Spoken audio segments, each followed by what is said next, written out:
उधर अमेरिका के यूक्रेन को अपना पेट्रियट एयर डिफेंस सिस्टम देने की खबरों के जोर पकड़ते ही पुतिन ने अमेरिका को खुली चेतावनी दे दी। रूस ने कहा कि अगर यूक्रेन को पेट्रियट सिस्टम मिला तो वो रूस का शिकार बनेगा और कोई भी रूस की कार्रवाई को गलत नहीं ठहरा पाएगा, क्योंकि अमेरिका और उसके साथी यूक्रेन को हथियार, फंडिंग और ट्रेनिंग देकर जंग बढ़ा रहे हैं। रूस का कहना है कि अमेरिका तो इस जंग में घुसता ही जा रहा है और रूस का नुकसान कर रहा है।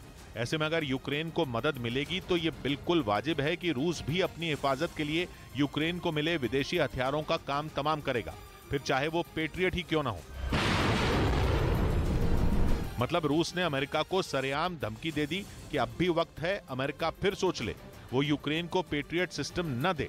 रक्षा विशेषज्ञों का मानना है कि अगर यूक्रेन को पेट्रियट मिल गया तो रूस उस पर हवाई हमले करने से पहले 10 बार सोचेगा, क्योंकि पेट्रियट वो दमदार मिसाइल सिस्टम है जिस पर अमेरिका आंख मूंद कर भरोसा करता है। पेट्रियट की अहमियत इसी बात से समझी जा सकती है कि वो अमेरिका का मेन एयर डिफेंस सिस्टम है, क्योंकि पेट्रियट सिस्टम ड्रोन, बैलिस्टिक मिसाइलों, क्रूज मिसाइलों और आधुनिक हवाई जहाजों को डिटेक्ट, ट्रैक और टारगेट कर सकता है। दुश्मन की मिसाइल चाहे 80 किलोमीटर दूर भी क्यों ना हो, पेट्रियट सिस्टम का रडार उस पर निशाना लॉक कर सकता है। जबकि इतनी दूर से हथियार को पहचानना तो दूर, जमीन से मिसाइल नजर तक नहीं आती। लेकिन पेट्रियट के लिए यह बाएं हाथ का खेल है, क्योंकि वो लंबी रेंज का सिस्टम है।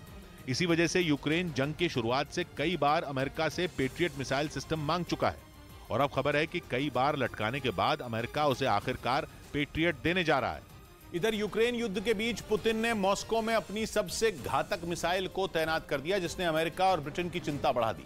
पश्चिमी मीडिया का दावा है कि अगर इस मिसाइल को छोड़ा गया तो यह बहुत बड़ी तबाही मचा सकती है। इस मिसाइल की तैनाती की खबर ने अमेरिका और ब्रिटेन की नींद उड़ा दी, क्योंकि यह मिसाइल करीब 12,000 किलोमीटर की दूरी तक मार कर सकती है, जबकि रूस से अमेरिका के वॉशिंगटन डीसी की दूरी करीब 8,000 किलोमीटर और लंदन की दूरी करीब 2,500 किलोमीटर है। जिसका मतलब है कि दोनों देशों के कई बड़े शहर पुतिन की इस घातक मिसाइल की रेंज में हैं। पश्चिमी मीडिया का यह दावा भी है कि अगर पुतिन ने परमाणु हथियारों के साथ इस मिसाइल को छोड़ा तो हिरोशिमा से भी बड़ी तबाही हो सकती है।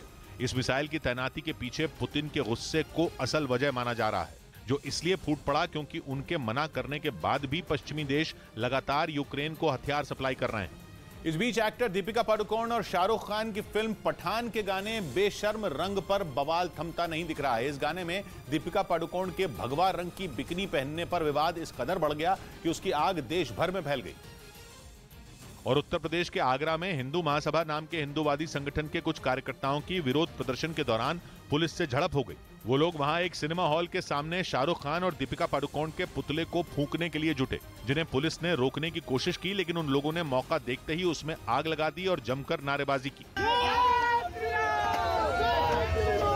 इसी तरह यूपी के सुल्तानपुर में तपस्वी छावनी नाम का संत संगठन भी बेशर्म रंग गाने के विरोध में उतर आया। कहीं भी अगर ये फिल्म लगेगी उस जो है तो सिनेमा घर को भी हम लोग जलाएंगे। इंदौर से भी कुछ इसी तरह की तस्वीरें सामने आई, जहां कुछ लोग सड़कों पर इकट्ठा हुए और शाहरुख खान के पुतले की चप्पलों से पिटाई करने के बाद उसे फूंक डाला। राजस्थान में भी फिल्म का भारी विरोध हुआ। अलवर में कई हिंदूवादी संगठनों के कार्यकर्ता एक जगह जुट गए और शाहरुख की तस्वीरों को आग के हवाले कर दिया।